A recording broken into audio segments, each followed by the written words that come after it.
हुसैन अमीर अब्दुल्ला समेत 9 लोगों की मौत हो चुकी है। जहां ईरान के राष्ट्रपति का हेलीकॉप्टर क्रैश हुआ है, उस लोकेशन का वीडियो भी अब सामने आया है, जहां रेस्क्यू टीम शव निकालती हुई दिखाई दे रही है। बड़ी बात यह है कि कल राष्ट्रपति का हेलीकॉप्टर हादसे का शिकार हुआ था। राष्ट्रपति का हेलीकॉप्टर, ये हादसा अब से करीब 20 घंटे पहले हुआ था, जिसके बाद 73 रेस्क्यू टीमें वहां रेस्क्यू के लिए गई थी, लेकिन ख़राब मौसम की वजह से उन्हें वहां पहुंचने में काफ़ी समय लगा और काफ़ी दिक्कतें सामने आई।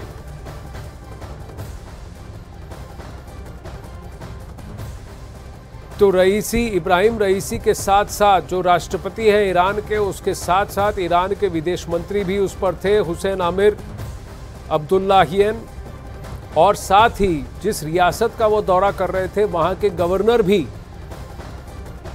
उसी हेलीकॉप्टर में मौजूद थे। अब तक कहा जा रहा है कि दूर दूर तक बहुत बड़ा धमाका हुआ और हेलीकॉप्टर के अंश दूर दूर बिखरे हुए मिले हैं। वहां बहुत ठंड है और ख़राब मौसम भी, जिसकी वजह से रेस्क्यू ऑपरेशन और वहां तक पहुंचने में 73 रेस्क्यू टीम्स को काफ़ी दिक्कतें आई। रूस, अमेरिका, तुर्की समेत कई सारे देशों ने वहां मदद की टीमें और रेस्क्यू टीमें भेजी हैं ईरान में, लेकिन अब तक उन्हें कोई सुराग नहीं मिला। सब कुछ वहां बुरी तरह जला हुआ मिला है।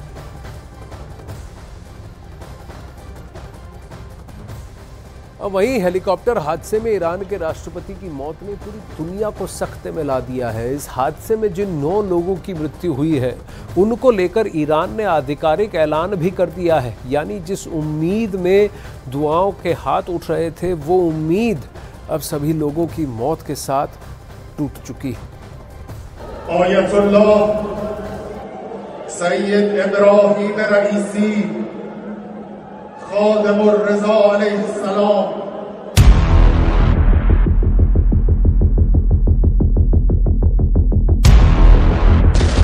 अजरबैजान के सीमा पर हेलीकॉप्टर हादसा, ईरान के राष्ट्रपति समेत 9 लोगों की मौत। ईरान से लेकर अजरबैजान तक मातम की लहर। 19 मई और 20 मई के बीच अजरबैजान के आसमान में क्या हुआ, ये जांच के बाद पता चलेगा।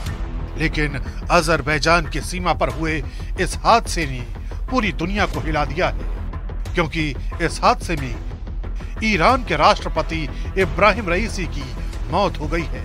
इस हादसे में जिन 9 लोगों की मौत हुई, उनमें ईरान के विदेश मंत्री हुसैन आमिर, ईस्ट अजरबैजान के नेता सैयद मोहम्मद अल हशीम, ईस्ट अजरबैजान के गवर्नर मालिक रहमती, पायलट, सह पायलट, क्रू चीफ के अलावा सुरक्षा अधिकारी और बॉडीगार्ड शामिल थे। कई घंटों तक चले तलाशी अभियान में रेस्क्यू टीम को किसी के भी जिंदा होने के सबूत नहीं मिले। स्टेट टीवी के मुताबिक हेलीकॉप्टर की हार्ड लैंडिंग अजरबैजान सीमा पर मौजूद जोल्फा में हुई है। ये शहर ईरान की राजधानी तेहरान से करीब 600 किलोमीटर दूर उत्तर पश्चिम में मौजूद है।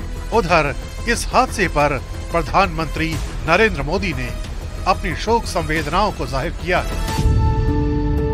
इस्लामी गणतंत्र ईरान के राष्ट्रपति डॉक्टर सैयद इब्राहिम रईसी के दुखद निधन से मैं बहुत दुखी और स्तब्ध हूँ। भारत ईरान द्विपक्षीय संबंधों को मजबूत बनाने में उनके योगदान को हमेशा याद रखा जाएगा। उनके परिवार और ईरान के लोगों के प्रति मेरी हार्दिक संवेदनाएं। दुख की इस घड़ी में भारत ईरान के साथ खड़ा है। फिलहाल इस हादसे को लेकर दुनिया भर की एजेंसियां दूध का दूध और पानी का पानी करने में जुट गई हैं।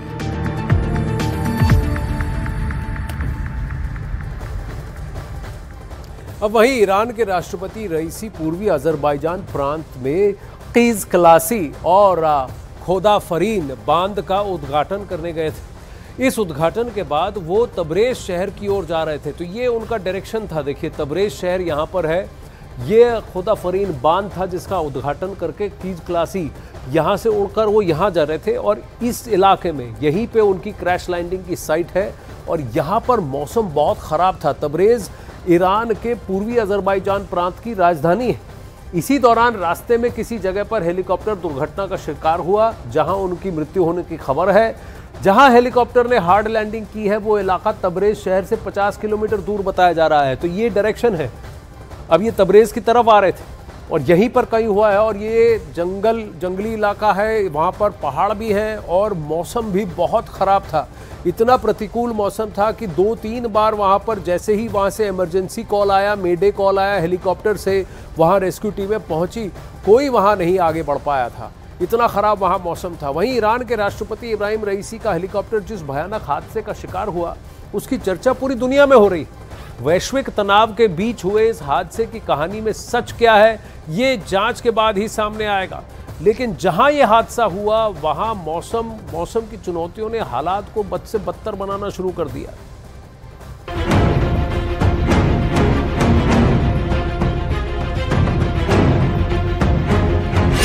कैसे क्रैश हुआ हेलीकॉप्टर? क्या खराब मौसम बना हादसे की वजह?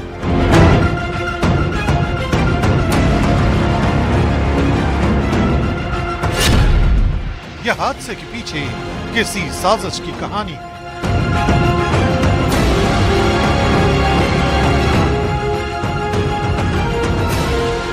तिहत्तर रेस्क्यू टीम, दर्जनों हाईटेक ड्रोन, 2 प्लेन, कई हेलीकॉप्टर, रैपिड रेस्पॉन्स सैटेलाइट, 2024 का सबसे बड़ा तलाशी अभियान। मिडिल ईस्ट में तनाव की लहर के बीच ईरान के राष्ट्रपति इब्राहिम रईसी के हेलीकॉप्टर क्रैश की खबर ने पूरी दुनिया में हड़कंप मचा दिया। दुनिया भर की वेबसाइट और अखबार के पन्नों में सिर्फ और सिर्फ एक खबर, और वो इब्राहिम रईसी के साथ हुए हादसे की खबर।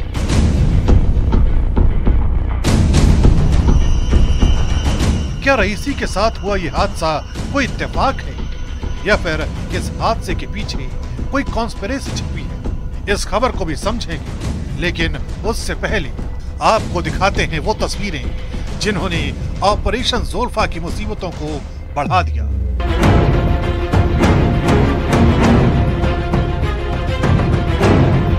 कोहरे और तूफानी हवाओं के बीच हादसे से जुड़े एक एक सुराग को तलाशने के लिए एड़ी चोटी का जोर लगाया जा रहा है।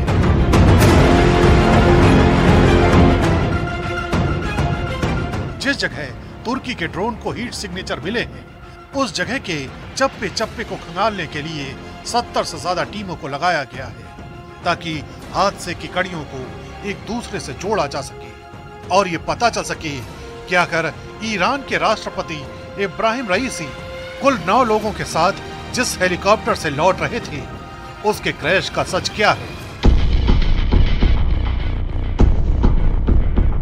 इस हादसे को लेकर रूस के राष्ट्रपति व्लादिमीर पुतिन ने ईरान के राजदूत को अपने दफ्तर में बुलाया है और इस हादसे से जुड़े अलग अलग पहलुओं को गहराई से देखा जा रहा है।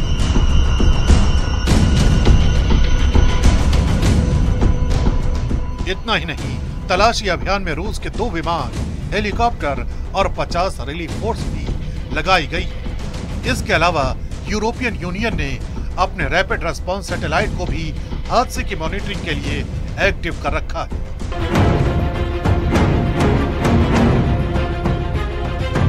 उधर ईरान में पसरे मातम के बीच इजराइल के धर्मगुरुओं ने खुशी जाहिर की है और इस हादसे को ईश्वर का इंसाफ बताया है। ईरान की सरकार इजराइल को अपना कट्टर दुश्मन मानती है और यहूदियों को दुनिया से खत्म करने के इरादे खुलेआम जाहिर करती रही है। यरूशलेम पोस्ट के मुताबिक इजराइल के रब्बी मीर अबुतबुल ने एक फेसबुक पोस्ट में इब्राहिम रईसी को लेकर भड़काऊ बयान जारी किया है। ये यहूदियों को फांसी देना चाहता था, इसलिए ईश्वर ने उन्हें और उनके पूरे इजराइल से नफरत करने वाले दल को हेलीकॉप्टर हादसे में नष्ट कर दिया। यह हादसा ईश्वर की सजा का एक रूप है।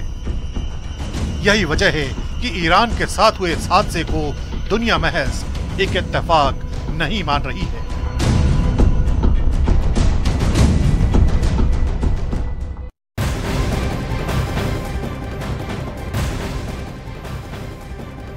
इब्राहिम रईसी की मृत्यु से जुड़ी बहुत सारी अफवाहें सोशल मीडिया में घूम रही हैं। इस पर बहुत ज़्यादा तवज्जो न दें। जो फैक्ट्स हैं वो हम आपको यहाँ न्यूज़ 18 इंडिया पर बताते रहेंगे।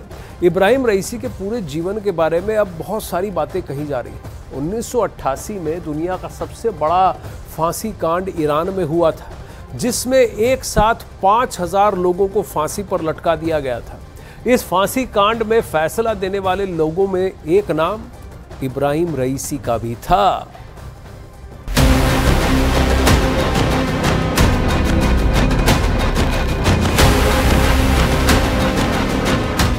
इब्राहिम रईसी की मौत की खबर ईरान के लिए एक बहुत बड़ा झटका है। इब्राहिम रईसी का नाम उन लोगों में लिया जाता था जिन्हें ईरान के सर्वोच्च नेता के पद का सबसे बड़ा दावेदार कहा गया। इब्राहिम रईसी की नीतियां अमेरिका के लिए बड़ा सिरदर्द थीं।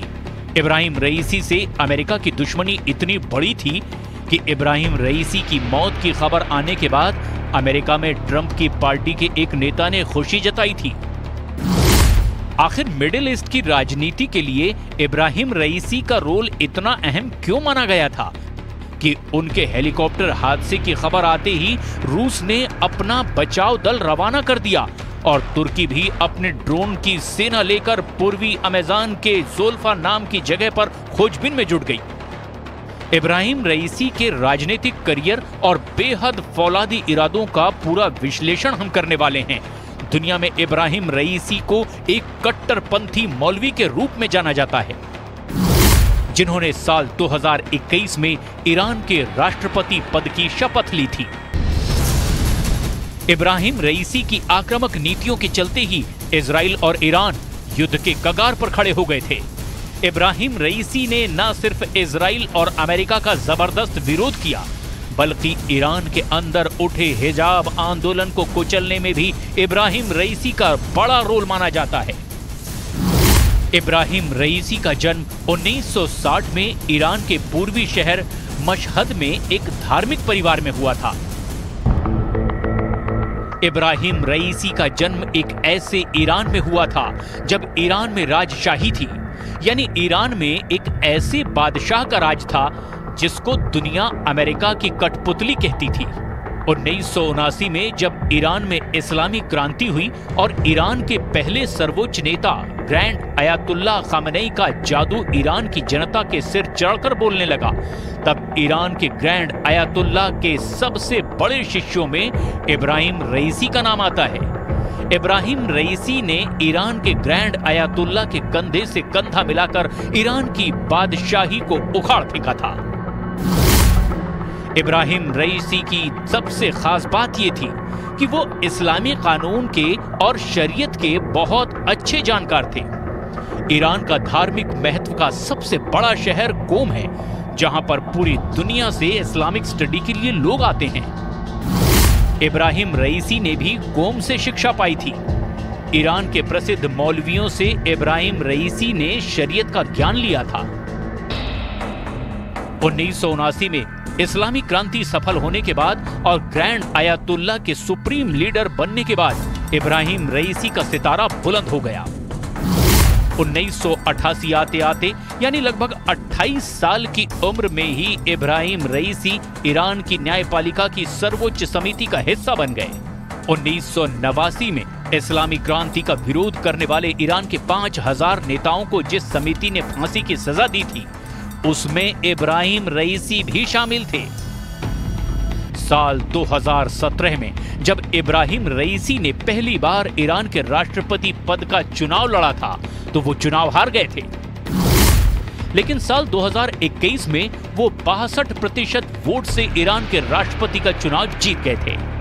अमेरिका की सरकार ने लगातार इब्राहिम रईसी की सरकार को परमाणु कार्यक्रम रोकने के लिए धमकाया था, लेकिन इब्राहिम रईसी ने परमाणु कार्यक्रम लगातार जारी रखा और इस वजह से इब्राहिम रईसी अमेरिका के लिए बड़ा सिरदर्द बने हुए थे। इब्राहिम रईसी ने हाल के कई दशकों में ईरान का सबसे बड़ा विद्रोह भी कुचल कर रख दिया था। महसा अमीनी की मौत के बाद ईरान के अंदर एक हिजाब आंदोलन हुआ। इसमें सैकड़ों की संख्या में लोग मारे गए थे और बड़ी संख्या में ईरान के सुरक्षाकर्मी भी अपनी जान गंवा बैठे थे। लेकिन आखिरकार इब्राहिम रईसी ने न सिर्फ इस आंदोलन को कुचल दिया, बल्कि इस आंदोलन को खड़ा करने वाले लोगों और आंदोलनकारियों को भी फांसी की सजा दी गई। इब्राहिम रईसी के इन तमाम फैसलों को लेकर दुनिया भर में उनकी निंदा हुई। हैरानी की बात यह है कि एक प्रमुख रिपब्लिकन सांसद रिक स्कॉट ने ईरानी राष्ट्रपति की दुर्घटना का स्वागत किया। स्कॉट ने एक सोशल मीडिया पोस्ट में रईसी के बारे में कहा, उन्हें प्यार या सम्मान नहीं मिला और कोई भी उन्हें याद नहीं करेगा। अगर वो चला गया तो मुझे सचमुच उम्मीद है कि ईरानी लोगों को अपने देश को हत्यारे तानाशाहों से वापस लेने का मौका मिलेगा। आने वाले वक्त में फिलहाल के लिए तो एक तो ईरान के अंदर रिएक्शन देखना होगा कि ईरान की पब्लिक में किस तरह का इमोशनल रिएक्शन आता है। अगर ईरान की पब्लिक इमोशनल रिएक्शन में इजराइल को ब्लेम करती है, चाहे कि कोई तथ्य ना भी हो, तब ईरान की लीडरशिप को शायद कुछ अपना कदम उठाना पड़ेगा, दिखाने के लिए भी देखो हम भी कुछ कर सकते हैं। तो एक खतरा फिलहाल है। अमेरिका और इजराइल के अंदर भी ईरान का विरोध करने वाले बहुत सारे लोग इसीलिए राहत महसूस कर रहे हैं क्योंकि इब्राहिम रईसी ईरान के तीसरे बड़े सर्वोच्च नेता बन सकते थे। 3 दिसंबर 1979 से 3 जून 1989 तक सैयद रुहुल्लाह खामेनी ईरान के सर्वोच्च नेता रहे। इनको ग्रैंड आयतुल्लाह भी कहा जाता है, जबकि 4 जून 1989 से सैयद अली खामेनी ईरान के सर्वोच्च नेता हैं।